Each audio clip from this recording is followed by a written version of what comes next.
بسم الله الرحمن الرحيم. أهلا وسهلا بكم في قناتكم الكورة تحت الضغط. الأهلي خلص ماتشاته في كأس العالم من حوالي 3-4 أيام. أنا سيبتك كده تستريح وتهدى عشان نتكلم مع بعض كلام مهم خالص، وعاوزين نسمي حلقتنا النهاردة الأهلي في عيون الآخرين. ليه الأهلي في عيون الآخرين؟ أنا تابعت السوشيال ميديا الأيام اللي فاتت وتابعت بعض القنوات. كتير من الاتجاهات الرياضية بتقول اللي الأهلي ما استفادش بالبطولة، اللي الأهلي طلع خسران من بطولة كأس العالم للأندية.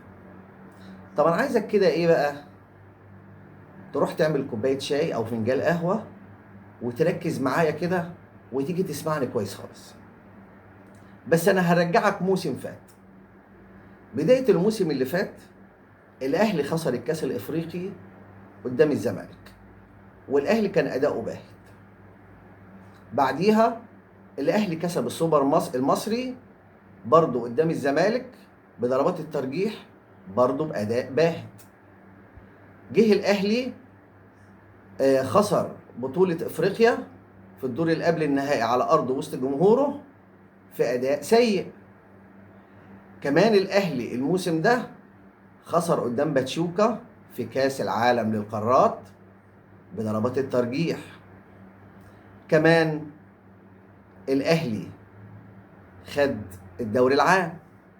طب هو الأهلي اللي خد الدوري العام ولا هو بيراميدز اللي فرط في الدوري العام بعد هزيمتين وتعادل؟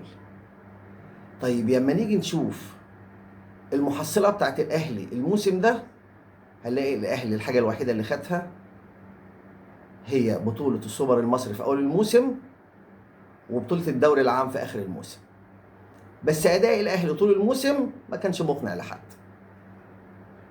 وكده انتهى الموسم. هنبدأ بكلامنا منين؟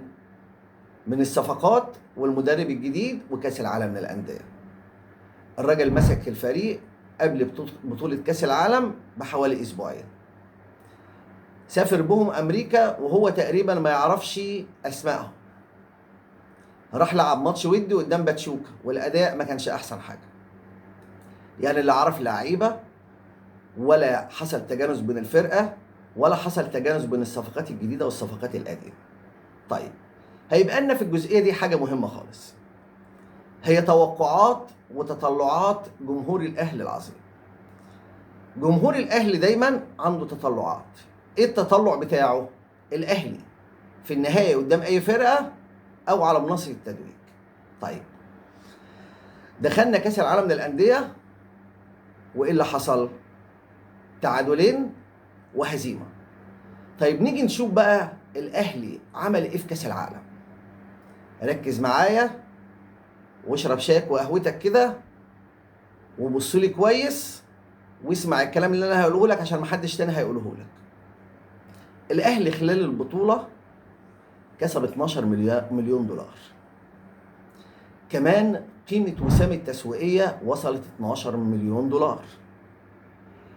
الأهلي خلال البطولة اطمن على مين؟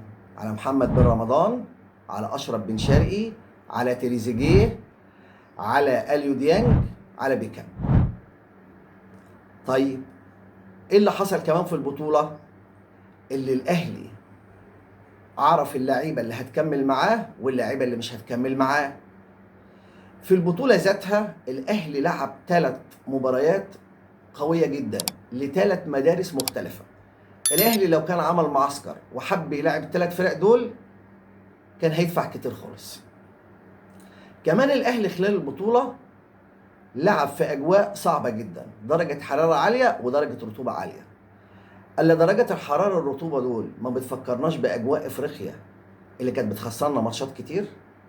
ألا لعبنا في الأجواء دي مش هيخلينا ناخد عليها ومش هيخلينا نغلب في إفريقيا بعد كده؟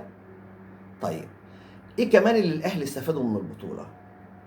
الأهلي خلال البطولة أحرز 4 أهداف وأهدر حوالي 12 فرصة محققة. طب ده يدل على إيه؟ يدل على المنظومة الهجومية للأهلي في ظل وجود المدرب الجديد والعناصر الجديدة زادت قوي.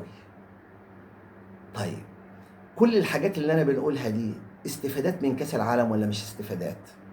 طيب نقوله بقى السلبيات اللي حصلت. اول سلبيه اصابه امام عاشور، ربنا يشفيه يا رب. السلبيه الثانيه وهي دي الكبيره، اللي الاهلي ما تاهلش لدور ال 16. السلبيه الثالثه اللي الاهلي استقبل خلال البطوله 6 اهداف. طب ده يدل على ايه؟ يدل ان المنظومه الدفاعيه للاهلي محتاجه شويه تطوير، محتاجه عناصر جديده. دي كانت الايجابيات في البطوله وكانت السلبيات. طيب هنقوله بقى ايه؟ نقطه ومن اول السطر. عاوزين نصحح الايه؟ المسار. هنصحح المسار ازاي؟ احنا بنناشد اداره النادي الاهلي والجهاز الفني اللي المعسكر القادم ان شاء الله يا ريت تكون مبارياتنا في المعسكر كلها مع فرق كلاس ايه. طب ليه كلاس ايه؟ عشان احنا بنخاف نلعب الفرق الكبيره، عشان احنا بنتوتر لما بنلعب تحت ضغط، عشان احنا بنهاب من الاسماء. لعبنا قدام الفرق الكبيره هيدينا ثقه في نفسنا وهيدينا تركيز اكبر، هيخلينا لما نيجي نلعب قدام حد كبير او في بطوله كويسه هيبقى تركيزنا كويس. طب ايه كمان اللي انا هقوله ده بقى؟ انا بننادي فيه وبنناشد الكابتن محمود الخطيب. يا كابتن محمود، قطاع الناشئين في الاهلي، قطاع الناشئين في الاهلي محتاج تطوير. جه الاوان اللي احنا نعتمد على الناشئين، عشان اسعار اللعيبه بقت غاليه، واحنا بقالنا 5-6 سنين ما استفدناش باي ناشئ غير محمد عبد الله. ارجوك يا كابتن محمود قطاع الناشئين، عشان بعد التدعيمات اللي حضرتك عملتها ولو دعمت قطاع الناشئين يبقى الاهلي في افريقيا ما حدش هيقدره، وان شاء الله هيبقى في كاس العالم اللي جاي من فرق الصفر. شكرا ليكم والى اللقاء. شير ولايك وسبسكرايب عشان يوصلكم كل جديد.